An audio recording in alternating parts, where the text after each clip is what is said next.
the Las Vegas Raiders are one of the teams that a lot of people are excited to watch this season. They traded for DeVante Adams. They're going to be pairing him up with Hunter Renfrow, Darren Waller. You got Josh Jacobs in the backfield at running back. And you have Derrick Carr, who I believe is the most underrated and the most underappreciated quarterback in the NFL. If it wasn't for Derrick Carr last season, the Las Vegas Raiders would have not been able to turn their season around, and they wouldn't have made it to the playoffs. I think that Derrick Carr deserves a lot more respect.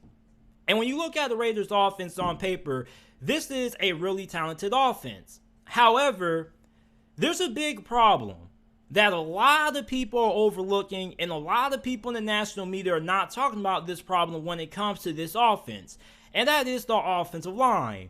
Now, this was one of the worst offensive lines in the NFL last season, and it didn't really improve all that much over this offseason. And I've been going back and forth with a lot of Las Vegas Raiders fans. And their two counter arguments are, JT, we went to the playoffs last season with this offensive line being this bad. We can do it again. And then the second counter argument is that, man, JT, the Cincinnati Bengals went to the Super Bowl last year with a bad offensive line. We can do the same. Here's the thing. Winning with a bad offensive line is not sustainable for long-term success in the NFL, especially when you're playing inside the best division in the NFL. This is the same division that has Joey Bosa and Khalil Mack coming at you off the edge.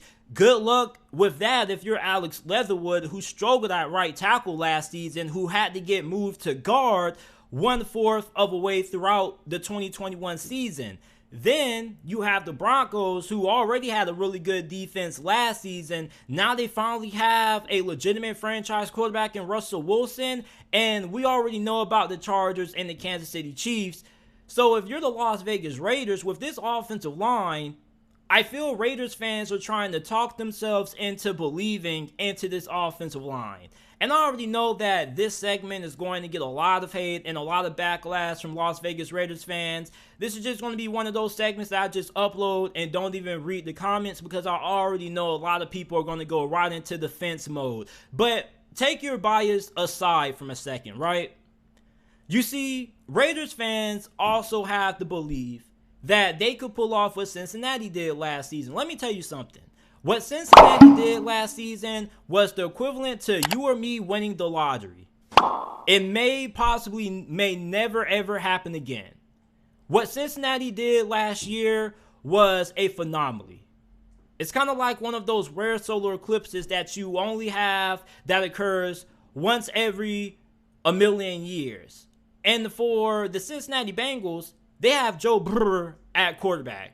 The Las Vegas Raiders have Derrick Carr at quarterback. And that's not a start against Derrick Carr. That's just saying that Joe Burrow is in a different stratosphere than Derrick Carr. I don't think Derrick Carr could pull off what Joe Burrow did last season with the Cincinnati Bengals. On top of that, if the Cincinnati Bengals were able to win with a bad offensive line, I'm pretty sure they would have retained their whole entire starters from last year on that unit. There's a reason why they have 4 new starters on the offensive line this year, because they knew that with the Baltimore Ravens getting back fully healthy, the Browns getting better, the Steelers getting better, they had to step up their game.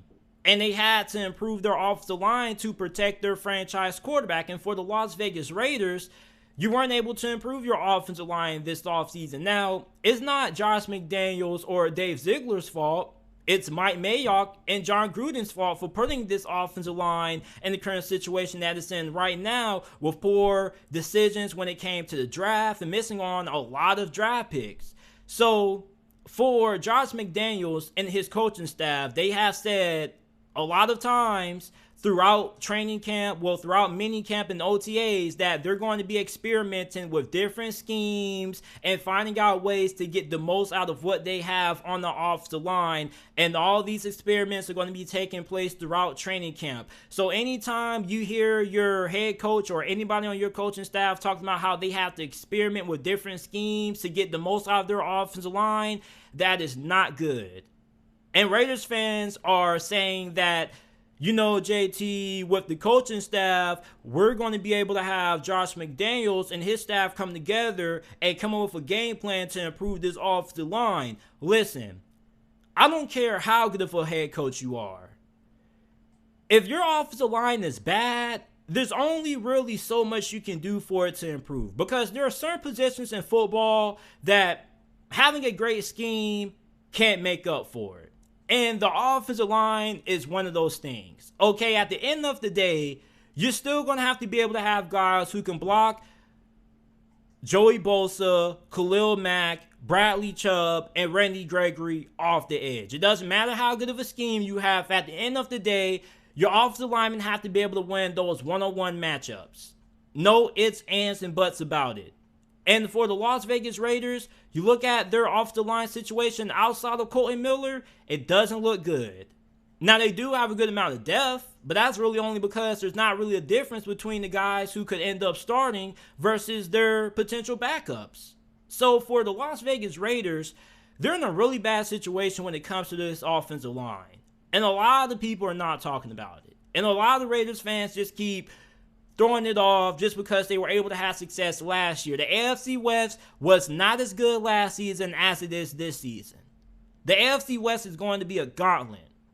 Everybody is going to have their trials and tribulations in this division. A lot of people are having a tough time picking who's even going to win this division. But I definitely feel that there is a good chance that the Las Vegas Raiders end up finishing in last place due to their lack of talent on this offensive line.